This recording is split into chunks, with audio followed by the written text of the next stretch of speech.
Where is the evidence? The Jamaica Association of Hackney and Contract Carriages is skeptical of claims of sexual harassment in taxis from women who have shared their stories with TVJ News. But Hackney carriage drivers we've spoken with say they are aware of instances of harassment. Giovanni Dennis picks up part 3 of 4 in this Primetime News special report. We are not going to allow our driver to be subjected to rumors in order to mash up this industry. Refusing to accept blame and making a counterclaim, the Association of Hackney and Contract Carriages is pressing the brakes on sexual harassment claims against some of its members. People have agenda. And when they have agenda, they will try to push every purse to at least achieve their agenda. I don't believe. I'm not saying it can't happen.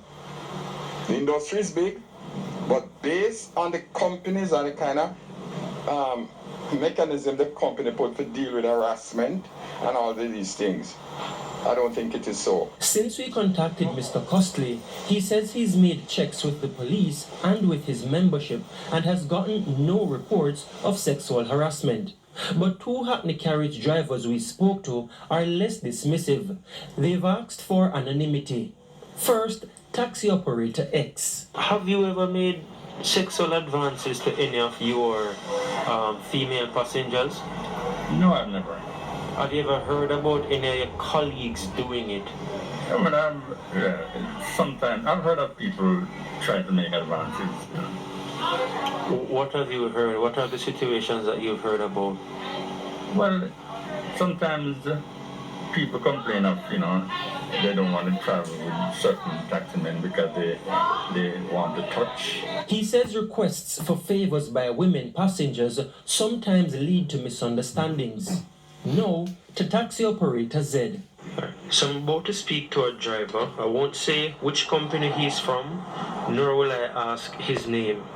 But he has been running taxi for over 20 years, he says. Night, sir. Have you ever made, sexual advances to any of your female passengers?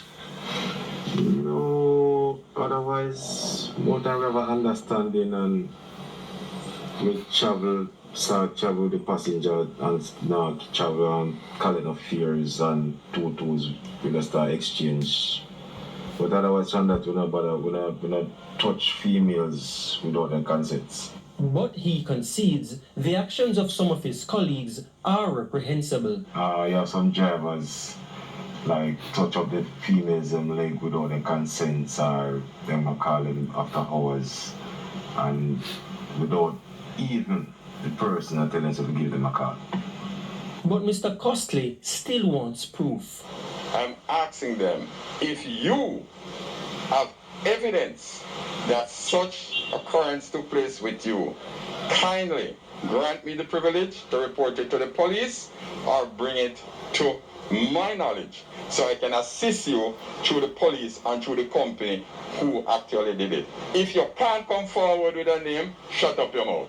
Petra Keane Williams of the Transport Authority admits limited formal reports is a roadblock for further action. You will hear the dialogue in the public domain about a lot of issues that are affecting commuters. But when you check the statistics and you check the records, there's not a lot of evidence of it. We don't deal with issues by talking about them behind the door. We have to bring it into the light and address the issues. And so at the authority, we want commuters to play a greater role in terms of becoming vocal, sharing. So what exactly should women do if harassed? We'll explore in our final report. Giovanni Dennis, TVJ News.